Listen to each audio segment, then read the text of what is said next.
When you love someone the way Gilgamesh loves Enkidu, you become codependent. They become your crutch. Every time you want to go somewhere, you say, hey Enkidu, come to Safeway with me. Hey Enkidu, I'm going for a walk. Come on a walk with me. Enkidu, I'm watching a movie. Come sit next to me and watch a movie with me. And you realize that Gilgamesh can't move an inch away without the presence of Enkidu. Now remember why Gilgamesh hangs out with Enkidu all the time. Because Enkidu has not lost some of the divine qualities or attributes that he was given. He still practices them, he still observes them, and Gilgamesh can see them. If that's a little too difficult to grasp, think of it this way. I'm sure many of you in this class have heard of Malcolm X and some of the qualities that he had. All he has to do to kind of make us feel ashamed about ourselves and our lives is for him to just walk into the classroom and just stand. He doesn't need to talk. He doesn't need to do anything. There is something about Malcolm X that we know. There is something about Malcolm X that we see that automatically shames us, that we are not living our potential, we are not living our best life, we are far too selfish, we are not very community-oriented, we don't much care about justice, we don't much care about the politics of injustice, to go out there and be a bit more active. And it's an important thing for you to understand, because should any of you in this class evolve to a stage where you actually want to kind of figure out who and what you are, not who and what you are through your physical body or your emotional body or your intellectual body or the traumas of the past, which you call the psychological body, but you have found all these 4 different areas of who and what you are, the physical, the emotional, the psychological, and the intellectual, to be completely irrelevant. Once you have nothing more to hang on to, now there is this whisper of the spiritual quest slowly coming forth. The moment you find yourself an Enkidu, i.e. a teacher, i.e. someone you can look at and have all these emotions, let's just call them spiritual emotions, if you will, or emotional feelings, then what's going to happen is you want to be around them all the time, that you want to occupy every inch of their physical space. What happens in the story is that eventually, if the gods like you, eventually if it's your fate, if it's your destiny, you have to walk your path alone. No one can accompany you. And this can happen in 2 ways. The first way it happened for Gilgamesh was the following. Enkidu physically dies. He gets sick, he dies. And it's a shock to Gilgamesh's system. I have been hanging out with this guy for the past 25 years, 24/7. Now he's there no more. What the hell do I do? Now, the funny thing about Enkidu is the following. You can't go back to Uruk. You can't go back to Oakland and find another Enkidu. It doesn't work that way. Enkidu are like these rare human beings or fruits that life just throws out once every generation. And Gilgamesh knows that if he was to go back to his country, he's not going to find anyone like Enkidu. And he longs to be in the presence of Enkidu, or Enkidu-like.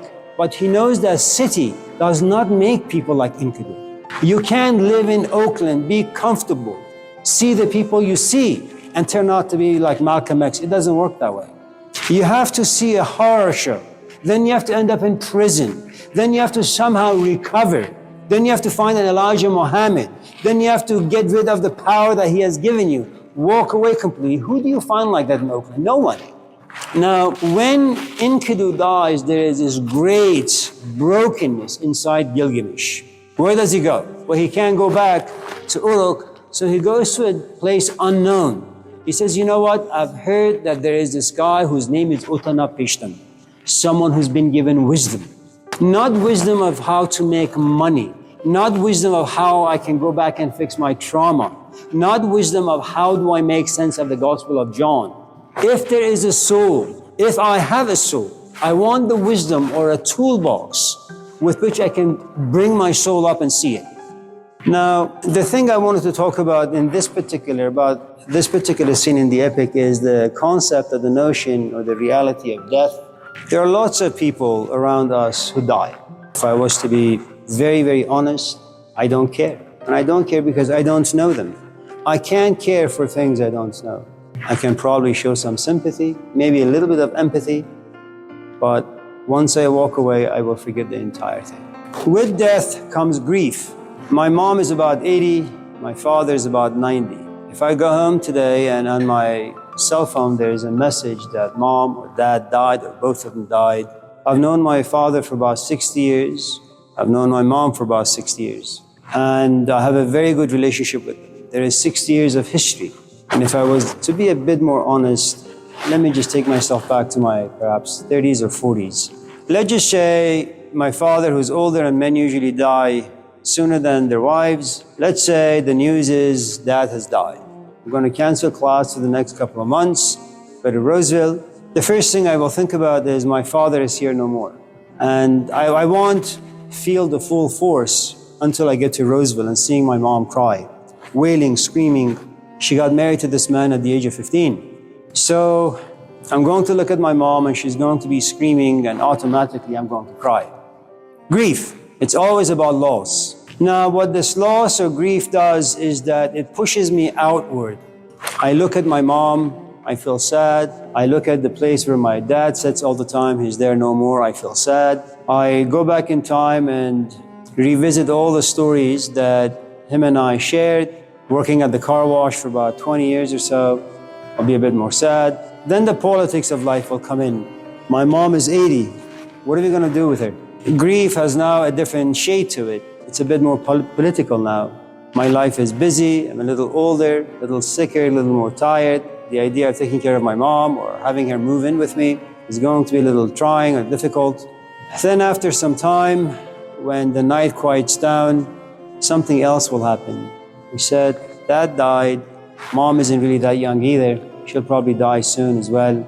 And then I begin to internalize my own death. I too will die. And the problem with this particular internalization is that I have no answers. I don't know how to wrestle with this particular question, that I too will die. Because the moment you ask this question, you say to yourself, okay, if you too are going to die, how should you live the rest of your life? What sort of things should you do when you walk in the classroom? How do you want to teach? What do you want to say? You have really nothing to say to your wife or to your kids. The prospect of death is going to push you into this place of isolation and absolute loneliness. My friends call to say, oh, Amir, I'm sorry for your loss. I don't care for what they have to say to me. Remember, in loneliness, no one can reach you. No one can console you. You're all alone. So once Gilgamesh knows that he too will die, and once he knows that there is no one like Enkidu in his hometown, he has no choice but to go on this quest. Now, death can happen metaphorically, psychologically, or physically. In the psychological sense, all of you in this class have your own lives. You have ambitions, you have pursuits. There comes a point, hopefully not, but should it happen, you go back in time and you want to do things, you want to enjoy the narratives or experiences you've memorized and memorialized, only to realize that you don't really care for all the stories you've created. You don't care for your friends, you don't care for your life, you don't care for your ambitions or dreams. That's a psychological death, in the sense that your past no longer is relevant to you. You're looking for something else, but what you're looking for, you don't really know. And that is what Gilgamesh is going through. Are you going to be depressed? Yes. Is it natural? Yes. Do you need drugs? No. In loss, are you going to be grieving? Are you going to be angry? The answer is yes. Is it natural? Yes. Do you need to be drugged up? No. In death, you're always going to be confronted with big questions. Do you have answers to them? No. Are you going to be confused? Yes. Will you even be suicidal? At least a thought of it? Definitely. Is it normal? Yeah. When I was walking the stairs to get to my office about 5 in the morning for the past maybe 5 months or so, I had this burning sensation right in the middle of my chest. I said, oh, well, I'm healthy, I exercise every day. Eventually, I said, this doesn't make any sense. I've never had this strange feeling, so let me just go check it out. And so I come to find that I'm very close to having a heart attack, stroke, and dying and all that. And so we make an appointment to do angio. They go into your heart to look at their arteries to see how good they are, how bad they are, do stents, and the guy says to me, you're in a bad shape. You can't do any minor work. You need to have open heart surgery. So, you have parents, I have siblings, I have a wife, I have kids. I say, okay, just in case anything happens, I just need to put things in order. It's a very healing process, creating a will, because you're forced to examine your life. You know that you're not going to be around. There's a good possibility that, yes, your wife may date eventually, and you got to be okay with that. You're never going to see your kids graduate, this and that. You're going to be okay with that. All the work you put in the house, this, that, your friends, the things you just have to leave behind, especially you're going to be here no more. And the process of creating this will, what you realize, you're beginning to understand a good amount of things about yourself, about your life, what's meaningful, what's meaningless, what's relevant, what's irrelevant. And then you bring your wife in and say, okay, honey, listen, this is the last letter. Just in case I don't come out, only then will you read this, okay? I think you have to be at a place, and sometimes you don't know if you're gonna get there, but sometimes as you're doing the work itself, you're gonna come to accept your failures. It happens automatically. If that doesn't happen, I think you really have to be at a certain place in life. You know, I think when any relationship goes bad or it's about to end, you need to have closure. And if it's your time to break your relationship with life, you need to have closure. I don't know how it happens. You know, sometimes when you break up with someone, there is no closure for about 2 years, sometimes for 6 months, sometimes for 2 weeks. Different people work with this stuff differently. But the best remedy, and we'll talk about that tonight, is self-knowledge. The more you know yourself, the more you know your physical body, and whenever you take your body anywhere, there are forces out there. It'll create emotions.